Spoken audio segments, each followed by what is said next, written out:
Good evening, everyone. Welcome to the Region 6 and the GHTC Awards for this year. I'd like to welcome you all to San Jose again, and I hope that you're all having an outstanding conference. I'm Mike Andrews. I'm the Region 6 Director. Region 6 is the 12 Western United States. That includes Hawaii and Alaska, so that gives us a lot of land mass to deal with. Or wet mass, actually. Pardon me? Wet mass. Wet mass. And I'm host for the awards portion of this evening. Now, by the way, after the awards have been presented, we have a couple of really outstanding speakers to help close the evening and frame tomorrow's events.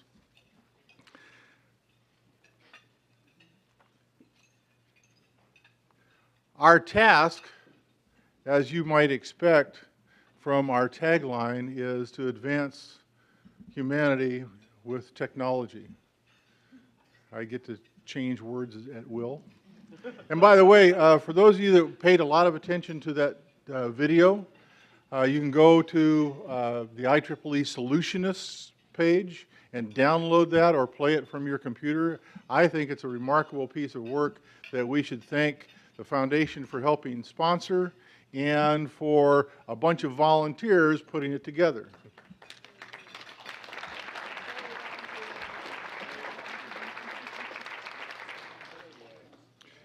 Ramesh Nair, would you please join me up here?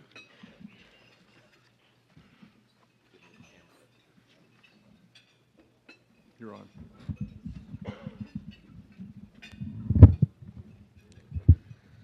Thank you, Mike.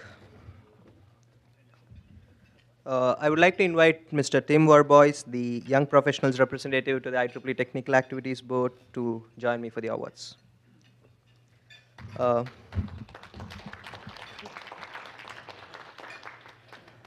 First, we will have the Student Paper Contest Award, and the goal of this contest is to provide students experience in both writing and presenting technical papers and presenting it in conferences. Importantly, the paper contest is an opportunity for them to attend the GHTC conference and also present it to an audience. And this year, we are fortunate to have the IEEE Technical Activities Board to actually sponsor this contest, and thanks to Tim for being a liaison for that. The third place for this contest, the third place winner for the paper award is for the paper titled Command-Based Intensity Controller for Surgical Lights by Kirti, John, and team from Sahridaya College of Engineering, India. I would like to invite them for the stage.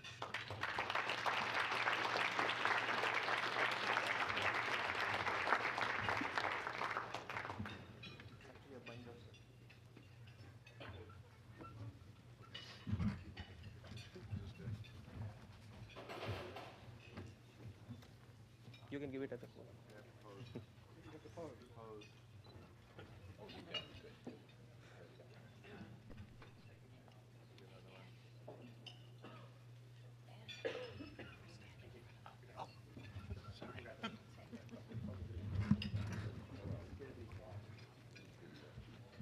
The second place is for the paper titled Exosupportive Device for Individuals with Restricted Mobility by Dimitri Klish from Algonian College of Engineering, Canada.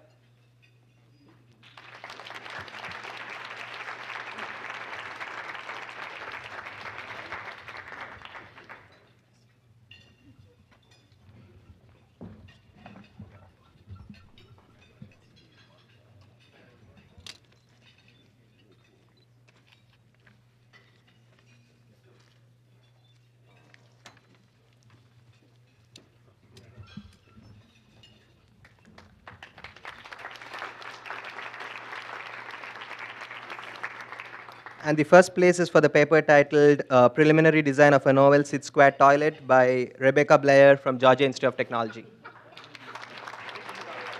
Was that?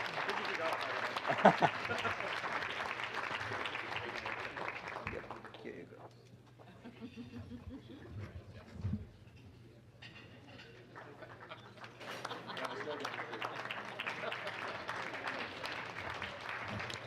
go. We also have an honorable mention that goes to the paper titled Treatment of Postmortem Hemorrhage Using MNPs by Ashwin and team from SSN College of Engineering, India.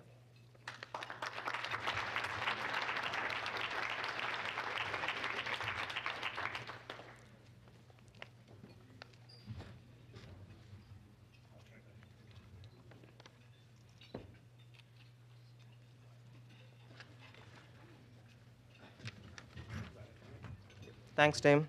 And please join me in congratulating these students once more.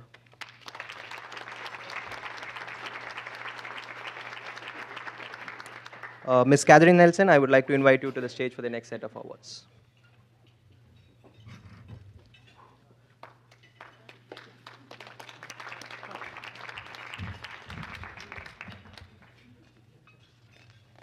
All right, they wrote a script for me and everything.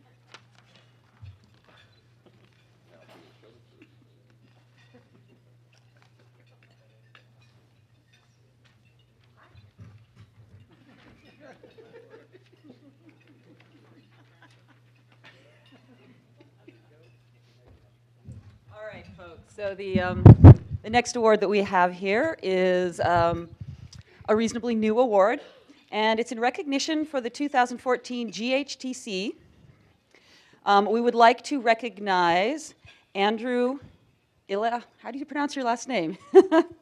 Ilas from the Waterloo Collegiate Institute in Canada.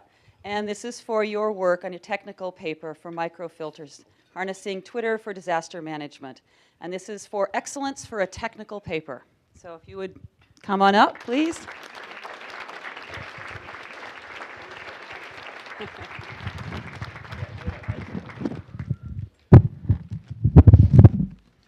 And I have for you, I haven't been able to demonstrate these.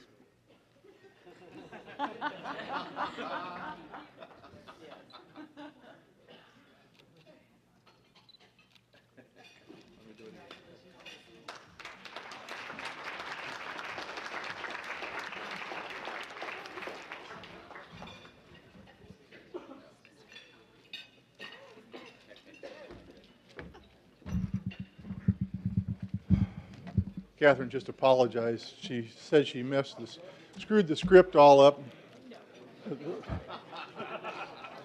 which is okay.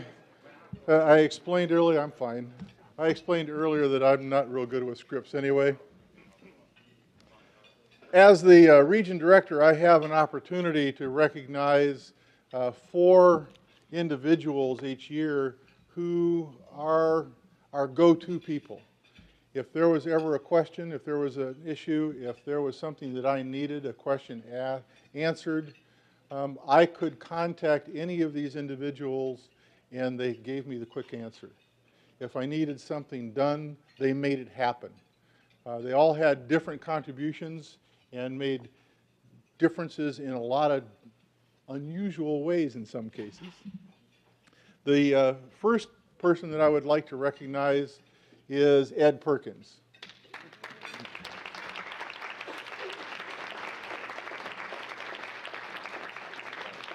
Ed is a past Region 6 director. Actually, he is the immediate past Region 6 director, but he's been responsible for helping drive the Global Humanitarian Technology Conference since its inception.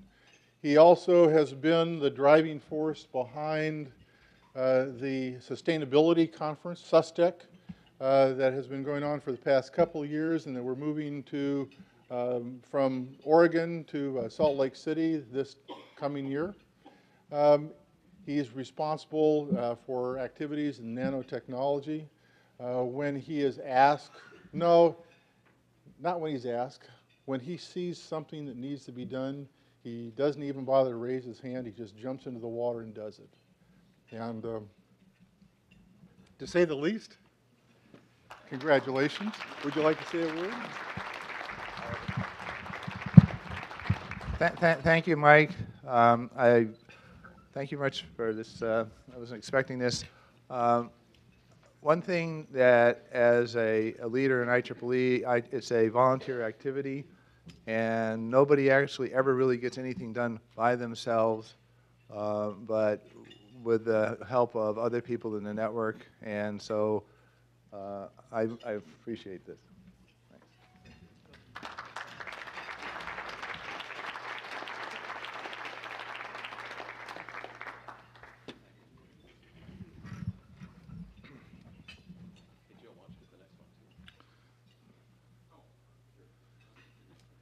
The next person I'd like to recognize is an individual who's made a huge difference here in the region.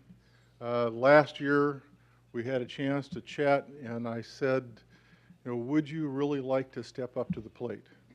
And here's the size of the plate that you have to step into. Here are the shoes that you're going to fill. Here's the wagon, and here's the horses. And by the way, you're going to herd cats from the horses. So I'd like to recognize Catherine Nelson.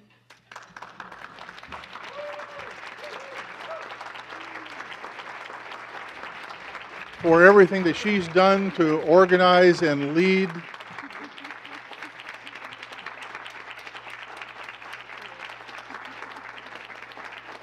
the GHTC this year, and I know that she's going to be working as the immediate past chair of GHTC with Joe, our upcoming chair.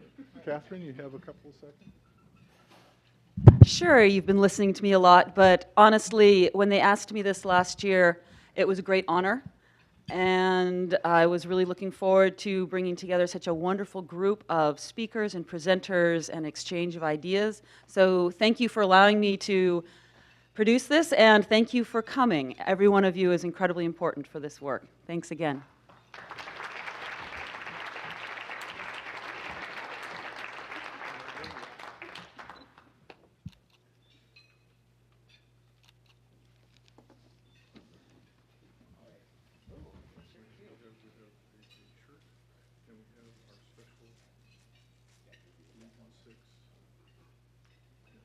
Oh, did you guys see this? This is a special pen. Right. Thanks, guys.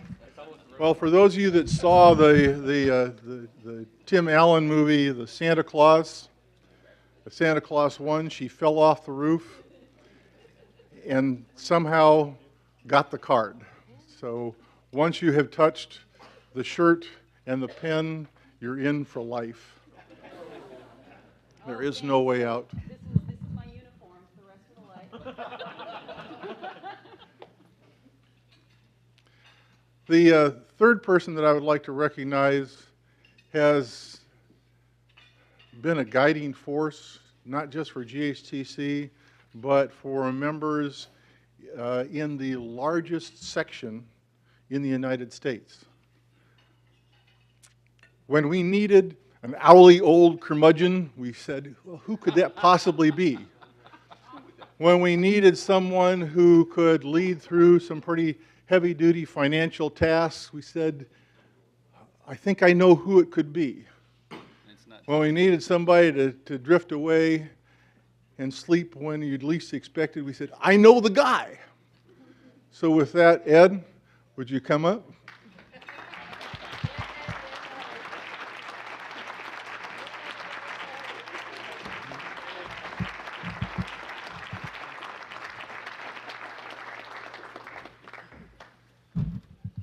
Congratulations, and thank you very much for everything. Thank you.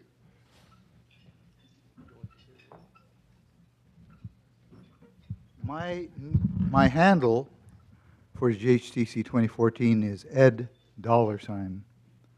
And so one of the things I'm known for is keeping the clamps on the purse strings.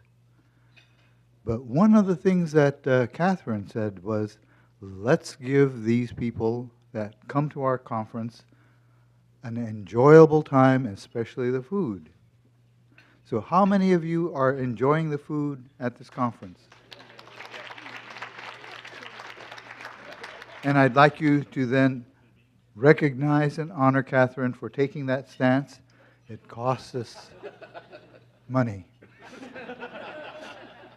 Tore pieces of my beating heart to do that.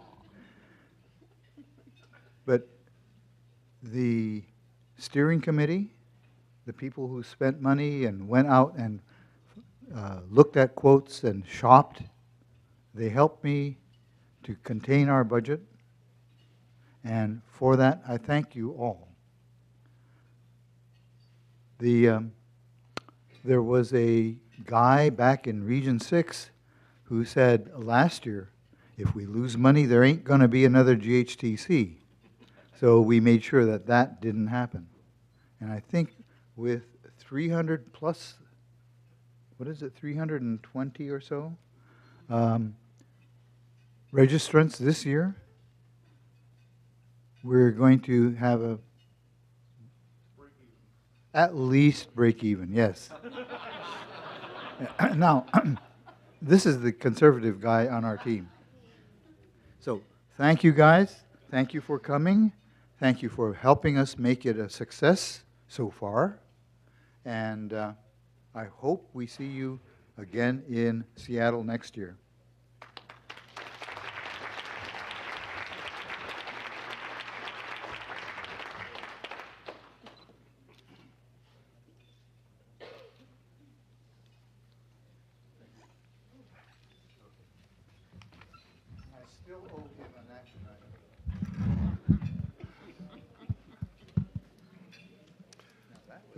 The fourth award is going to be presented to Russ Kinner. Russ, we're going to do at a separate event. He had to be on the East Coast this evening, so we'll take care of that award at a future Region 6 event. I would like to invite my successor, Director-elect Tom Coughlin, to join me here for the other corporate awards. Tom takes over in January of next year. For those of you that aren't aware, the region director has a 6-year commitment. We spend 2 years as directors-elect, 2 years as directors, and then another 2 years as past directors, old director, however you want to call it, Ed. It's the director. We all do this as volunteers, so if you're not positive, we have a past president of IEEE down in front of us, Lou Turman, and I think he dedicated, out of his 1 year of, he probably dedicated 370 days of work for IEEE that year. And if you ask his wife, it was probably double that. Anyway, thank you. As I mentioned earlier, this will bump up the presidential picture, but he was one of the driving forces for GHTC, or for the Humanitarian Technology programs for IEEE. So a lot of the thought process and the commitment can be traced back to Lou and the original team of crazed volunteers that helped make this happen. So thank you.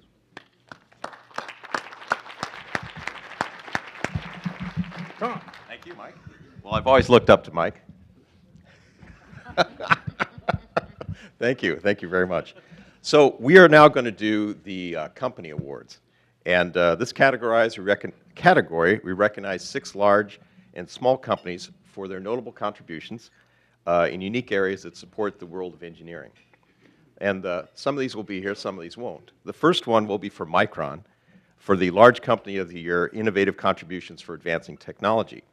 And so we're recognizing them for product innovations that impact the value and performance of the products which they use, which are memory and memory products, both DRAM as well as flash memory. The companies refine innovations through design and building some of the world's most advanced memory and semiconductor technologies. Now, they're not here. We're going to recognize them at another event, but we did want to, we'll actually give them their award at another event, but we wanted to recognize them here. The second one, also is not here, is Vizio, Small Company of the Year. Some of you probably have this in your living room. They make TVs for innovative contributions for advancing technology. And we recognize them for the design and development of high-quality, consumer-friendly entertainment systems, including intuitive smart TV products. So they create smart, thoughtfully designed products that connect people to the vast world of entertainment. And again, they're not here, but I think we're going to be giving them an award down in Southern California not too long from now. The third one we have was not here either, but it's Samsung, for the Large Company of the Year, Innovative Contributions to Humanitarian Technology. Now, we would if there's a fellow who's going to come, but he sent a message at the last minute saying he couldn't come, so we're going to do that at some other event in the area here. But we're going to recognize Samsung for the support of the community events, creating an environment of service, and the development of applicable medical technology that improves the lives of people around the world. Samsung, as you know, is involved in an awful lot of different areas. And a particular group that we're recognizing is involved in a lot of medical products. They research and develop new technologies by partnering and creating a collaborative environment between industry and academia. So again, we're going to do this one elsewhere. Now, we do have somebody here, and this is a representative from Benetech, Small Company of the Year, Innovative Contributions to Humanitarian Technologies, the thing we're recognizing you folks for. And accepting the award on behalf of Benetech is Mark Roberts, Vice President of Engineering.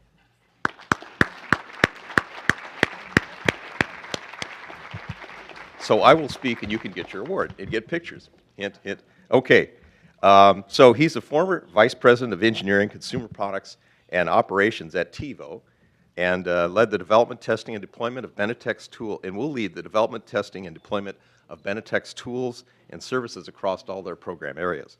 So we recognize Benetech for the continued commitment to community improvement through literacy, environmental, and human rights initiatives. The company develops and uses technology to create positive social change. So let's again thanks Benetech for their award. You're welcome.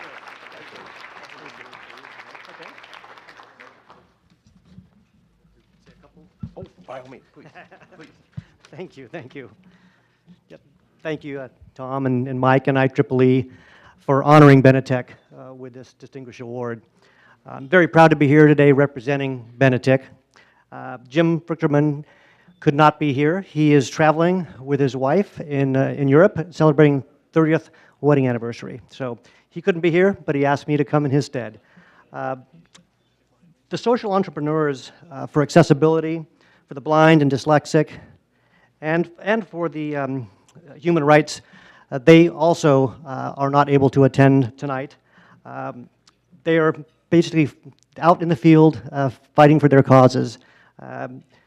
Betsy Bowman, the general manager of literacy, and Enrique Perez, he could not be here, but they're very excited and thrilled to hear that Benetech has won this award. Very thrilled. As you said, I'm the Vice President of Engineering, and Jim likes to call me the tech in Benetech. And our tagline is technology serving humanity, and our dedicated and bright engineers write open source, web, mobile, and desktop software, really servicing literacy, environment, and human rights. The Bookshare product that we serves about 300,000 blind and dyslexic around the world, and there's in 50 countries around the world, in the largest digital library of textbooks out there. So our MARTA software, serving human rights journalists and human rights activists, they keep them safe while reporting atrocities around the world. We're very proud of what we do at Benetech, and I'm proud to be here accepting this award. Thank you.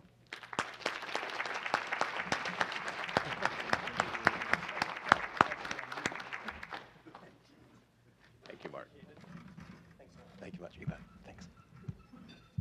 So our next award is also somebody who's here, Raytheon, for Outstanding Large Company of the Year, Contributions to Engineering and Engineering Professionalism.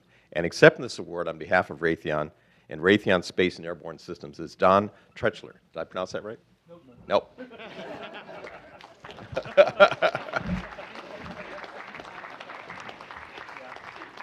So John is, despite not now pronouncing his name right, he's an IEEE fellow and recently completed a term as Signal Processing Society Vice President and is currently on the IEEE Foundation Board Committee.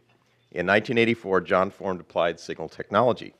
Raytheon and Raytheon Space and Airborne Systems is being recognized for supporting the engineering profession by actively promoting employee involvement in engineering societies and STEM outreach initiatives. The company is a technology and innovation leader specializing in defense, security, and civil markets throughout the world.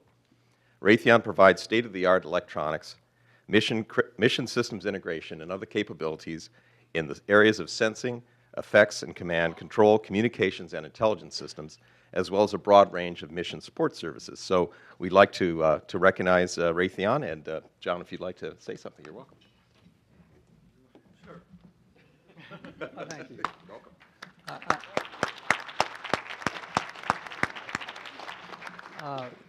The small thing I will say is that Raytheon is all about engineers and all about the great things that engineers do for the country and for humanity. Thank you. Excellent.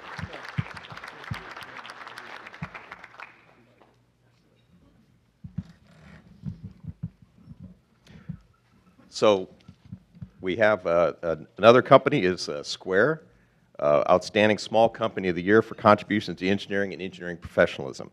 Square Incorporated is being recognized for actively engaging technical staff, providing needed resources, and serving as an excellent example of corporate social responsibility in the support of essential STEM initiatives.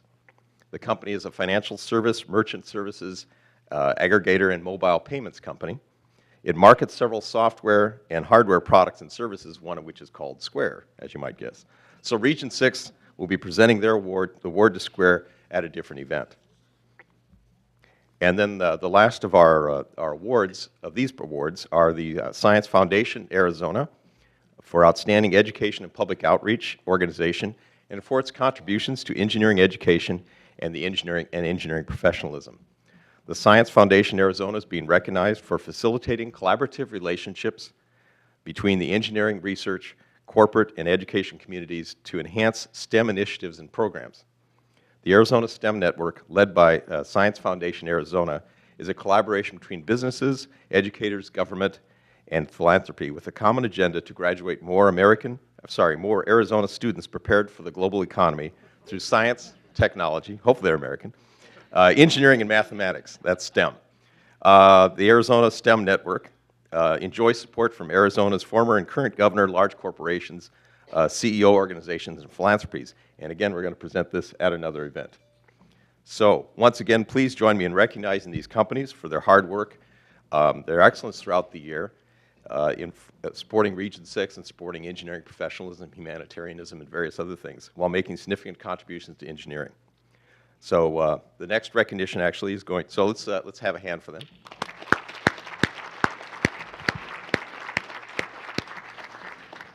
So the next recognition is for, are you supposed to?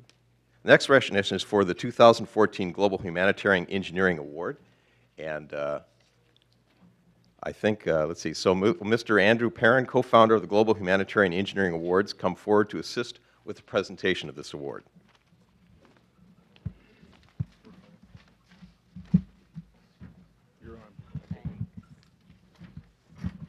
Thanks for that. Good evening, everyone. My name's Andrew Perrin. I'm from Perth in Western Australia, which explains the accent. And back there, I lead the WA operations of Engineers Without Borders in Australia. And I also do a little bit of teaching at a university about contextually appropriate design. So I've been involved in mainly volunteering in the humanitarian engineering technology side of things for about a bit over 5 years now. And I've noticed a few sort of issues in the sector. There's so much amazing work happening, but we don't necessarily know too much about it. So I'd like to propose a question. Pretend you're walking along the street and you bump into an engineer and you ask them, name as many humanitarian engineers as possible, where humanitarian engineering is engineering where human benefit's the primary concern. So that can be community development, disaster relief, disability access, biomedical engineering, anything like that. Who thinks that that person on the street could name maybe a dozen humanitarian engineers? Show of hands. What about a couple? One humanitarian engineer? But if you ask them to name a football player or a singer or an actor, the list would probably go on for a long time.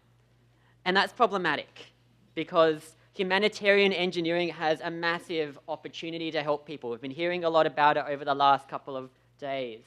1 in 3 people in the world lack access to improved sanitation facilities. So if your table was representative of the world, 3 or 2 of you wouldn't have a basic toilet that separates human waste from body contact.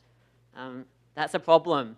But it means there's a massive opportunity. More people own mobile phones than toilets. So for you that are involved in technology, that's a massive opportunity.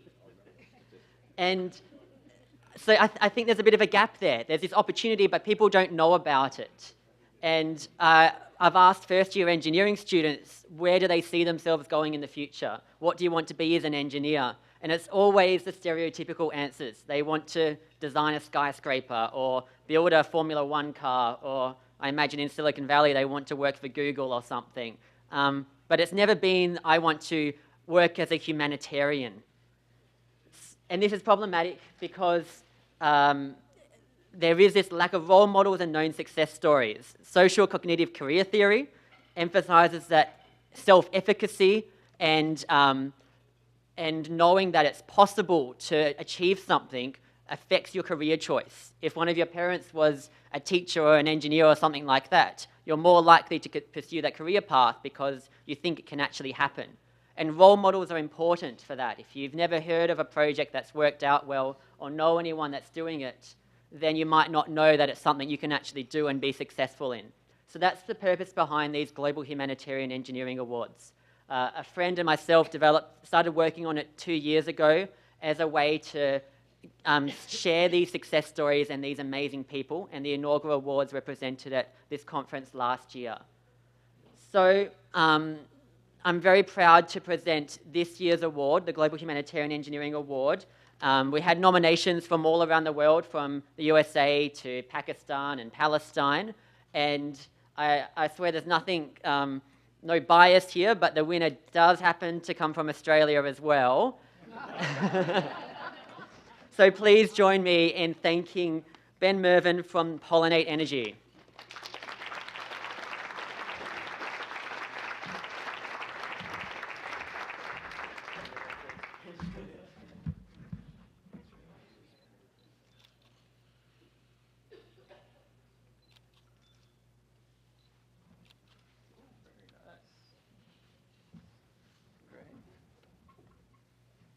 Thank you very much. It's an honour to be here, and thanks in particular to Andrew for picking us as the winner. I mean, that's great. I've got a short speech. I hope you'll indulge me for 5 minutes just to tell you a bit about what Pollinate does. But I want to start off by saying I was listening to a podcast the other day where a group of futurists was polled about where they thought the internet would be in 10 years' time. The common theme from the responses was that the internet would become something of a background service.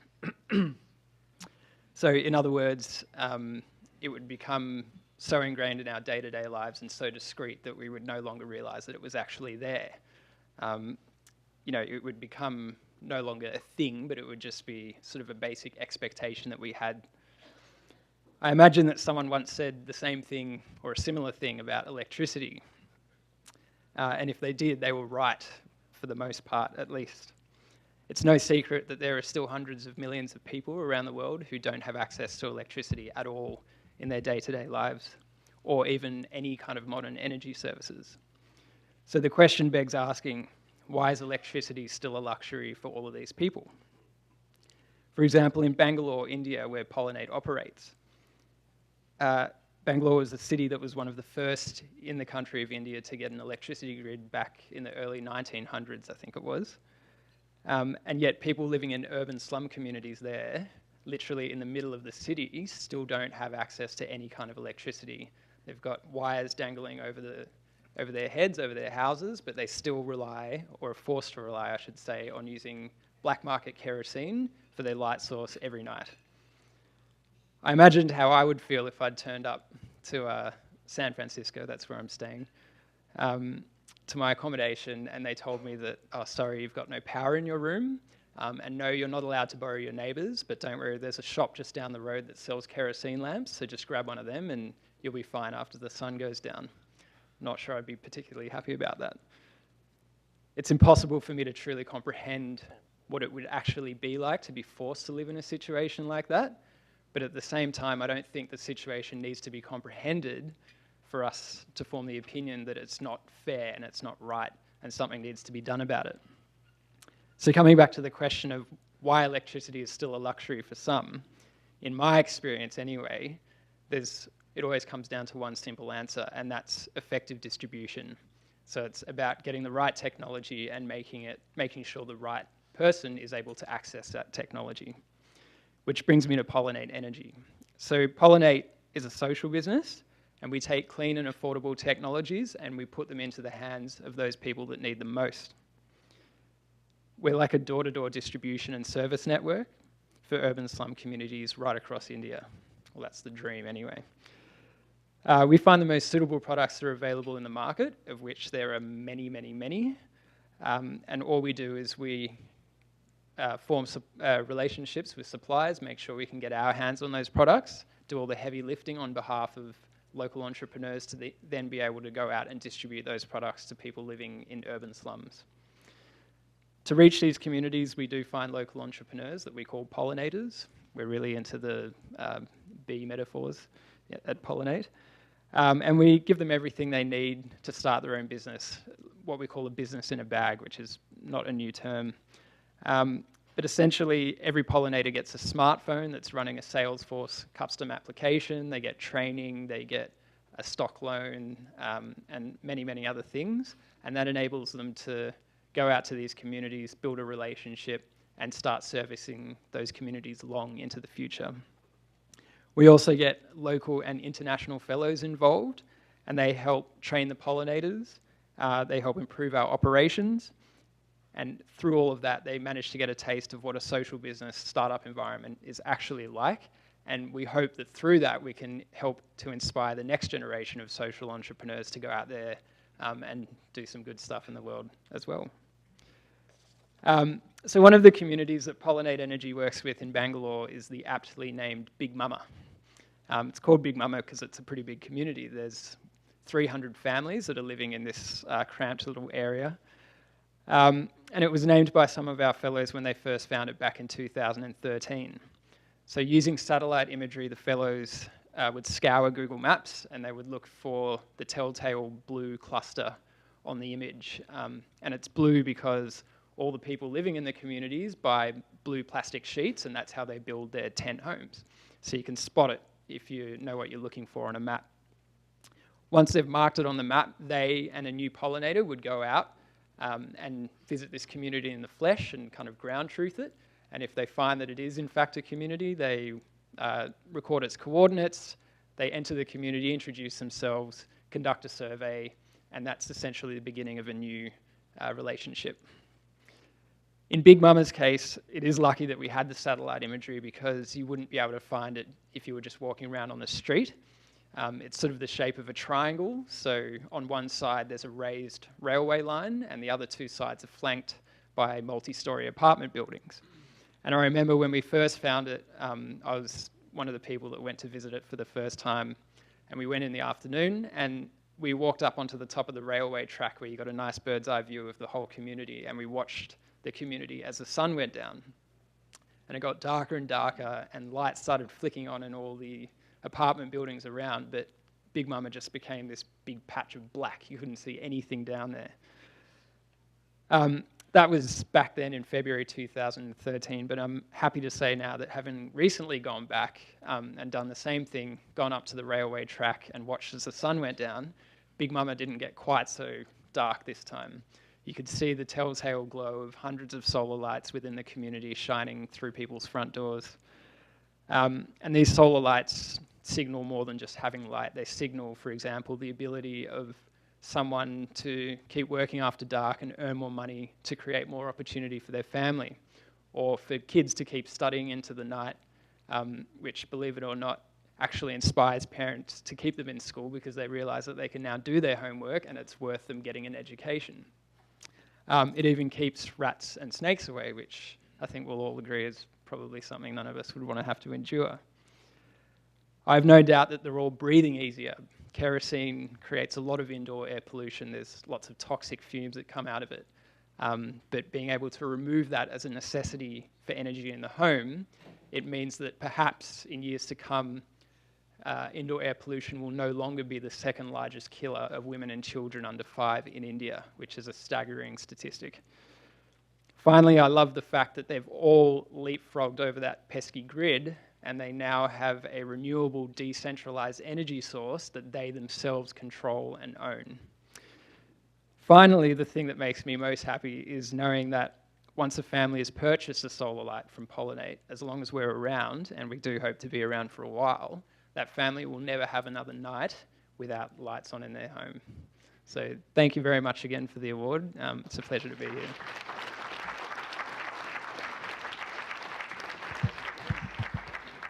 Please again congratulate the 2014 Global Humanitarian Engineering Award winner, Pollinate Energy.